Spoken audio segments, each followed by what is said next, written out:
नमस्कार मित्रों, आप सभी का मेरे इस चैनल एस्ट्रो एजुकेशन में स्वागत है। इस चैनल के माध्यम से मैं आपको बताऊंगा कि ज्योतिष क्या होती है एवं कुंडली का निर्माण कैसे किया जाता है।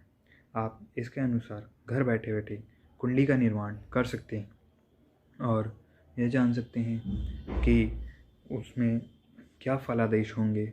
आगे चल के भविष्य में आप क्या कर सकते हैं। आप खुद की कुंडली भी बना सकते हैं। दूसरों की कुंडली, अगर किसी दूसरे व्यक्ति की कुंडली, किसी दूसरे जातक की कुंडली अगर आपको बनानी हो तो वो भी आप बहुत आसानी से बना सकते हैं। तो चलिए शुरू करते हैं। तो चलिए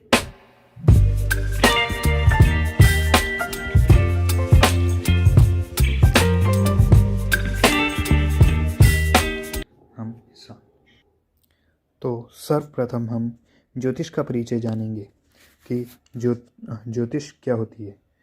तो सबसे पहले हमें ज्योतिष के बारे में जानना आवश्यक है। अगर हम किसी भी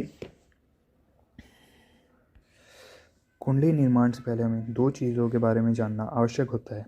सर्वप्रथम ज्योतिष एवं द्वितीय पंचांग। तो सर्वप्रथम हमें ज्योतिष के बारे में जानकारी प्राप्त होनी चाहिए। तो आइए ज्योतिष का परिचय ज्ञात करते हैं। तो ज्योतिष विषय वेदों जितना ही प्राचीन है।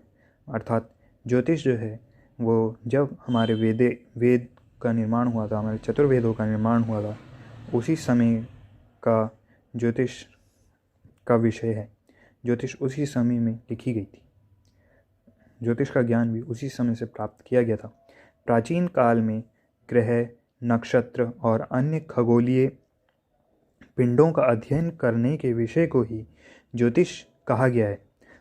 हमारे पूर्व काल में जो ग्रह, हमारे नक्षत्र और जो उसमें अन्य खगोलीय जो खगाले गए जो पिंड हैं उनका अध्ययन जो किया जाता है, जैसे ग्रह, नक्षत्र और तिथि, वार, इन सब के अध्ययन करने को ही ज्योतिष कहा जाता है। इसका जो गणित भाग है, इसके गणित भाग के बारे में तो बहुत स्पष्टता से कहा जा सकता है कि इसके बारे में वेदों में स्पष्टता गणनाएं दी गई हैं।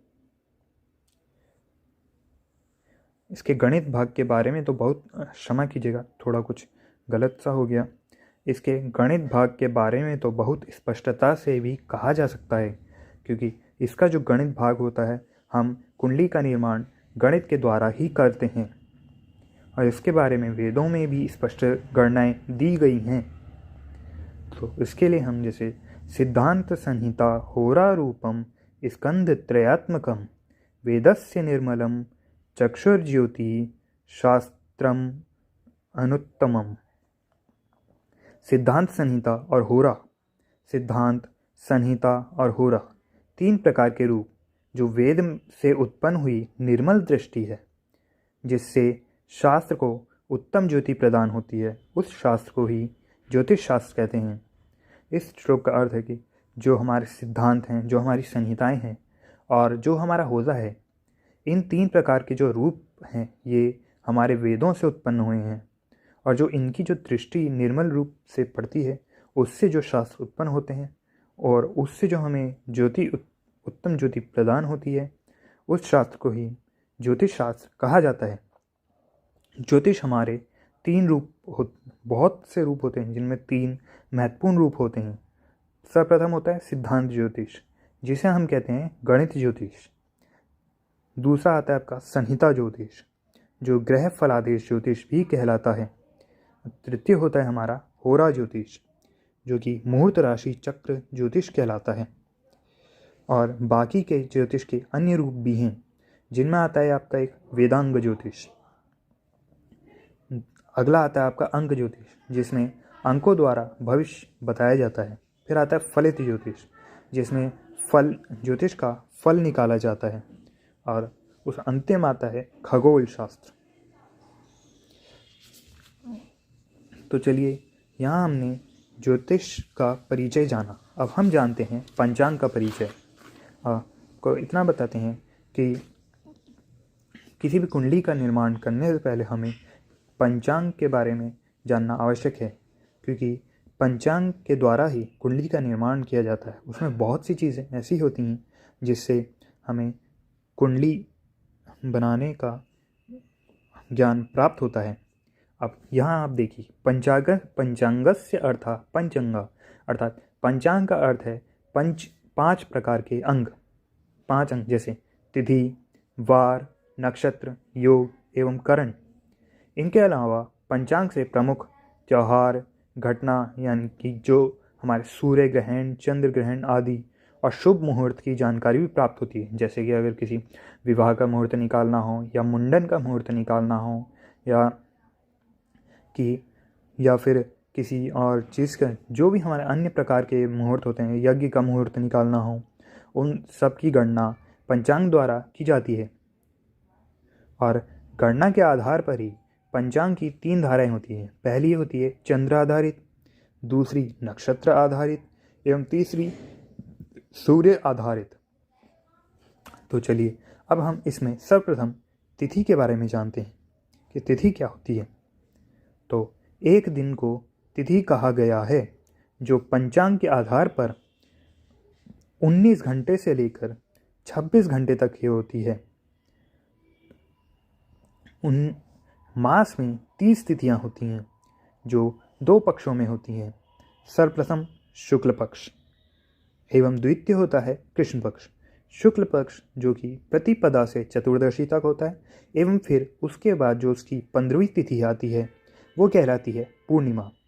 और पूर्णिमा के बाद हमारा कृष्ण पक्ष का प्रारंभ होता है जिसका प्रथम दिन होता है प्रतिपदा, और प्रतिपदा से चतुर्दशी तक चलता है।